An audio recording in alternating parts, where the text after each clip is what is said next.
Napoleon Bonaparte, the Corsican artillery officer who rose to power during the chaos of the French Revolution, was a man of contradictions, a brilliant strategist and a ruthless dictator, a reformer and a destroyer. In 1804, he crowned himself Emperor of the French, declaring, "I am the state," a phrase that captured his vision of absolute power. But beneath the glittering surface of his empire lay a dark, oppressive regime that would ultimately drain France of its wealth, its people, and its spirit, leaving it in ruins. Now before I move on, please like and subscribe. Any content that is even remotely considered political is not favored by YouTube, and sadly Napoleon got somewhat political right now. Anyhow, let's move on. Napoleon's rise to power was swift and calculated. He took advantage of the instability following the French Revolution, positioning himself as the savior of a fractured nation. In 1799, he staged a coup, overthrowing the Directory and naming himself first consul. It was a move cloaked in the language of stability, but in reality, it marked the beginning of his dictatorship. He centralized power, crushed dissent, and established a police state that spied on citizens, censored the press, and silenced opposition.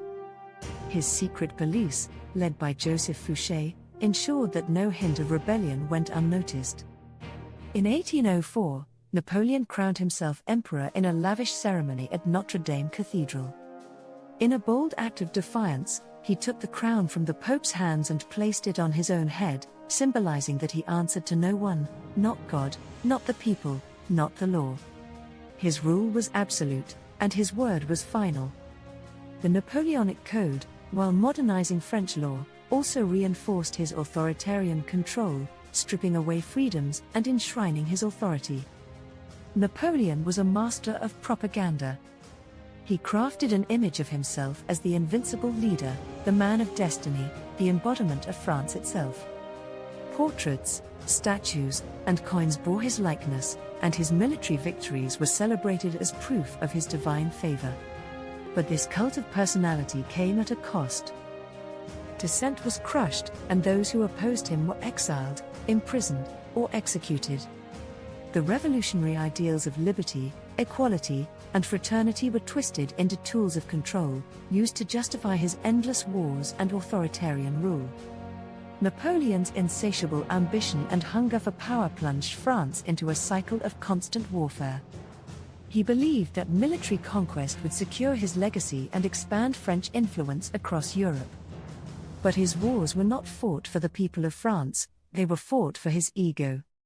The continental system, his attempt to cripple Britain by banning trade with Europe, backfired spectacularly. It devastated the French economy, alienated allies, and turned Europe into a tinderbox of resentment. The invasion of Russia in 1812 marked the beginning of the end. Napoleon led over 600,000 men into the Russian winter, only to see his grand army destroyed by cold, starvation, and guerrilla warfare. Less than 10% of his forces returned. It was a catastrophic failure, a testament to his hubris and disregard for human life. Yet, even in defeat, Napoleon refused to relent. He raised new armies, conscripting young Frenchmen into a meat grinder of war, all to feed his insatiable appetite for glory. By 1814, the tide had turned. A coalition of European powers, Britain, Prussia, and Austria, marched on Paris. Napoleon was forced to abdicate and was exiled to the island of Elba. But even then, he could not accept defeat. In 1815, he escaped, returned to France, and rallied his forces for one last gamble, the Battle of Waterloo. It was a desperate, bloody clash that ended in utter defeat. Napoleon was exiled again, this time to the remote island of St. Helena, where he died in 1821, a broken man. Napoleon's legacy was one of devastation. His wars had drained France of its wealth, its manpower, and its spirit. Over 1 million Frenchmen had died in his campaigns, and the country was left bankrupt and demoralized. The revolutionary ideals he claimed to uphold had been trampled underfoot, replaced by the iron boot of dictatorship. France, once the beacon of enlightenment and revolution, was reduced to a shadow of its former self, its people weary and its borders diminished.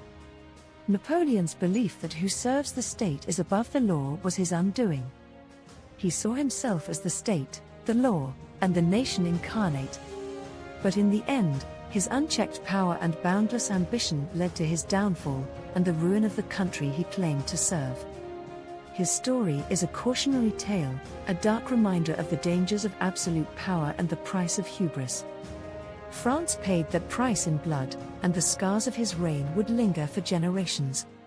Please like and subscribe.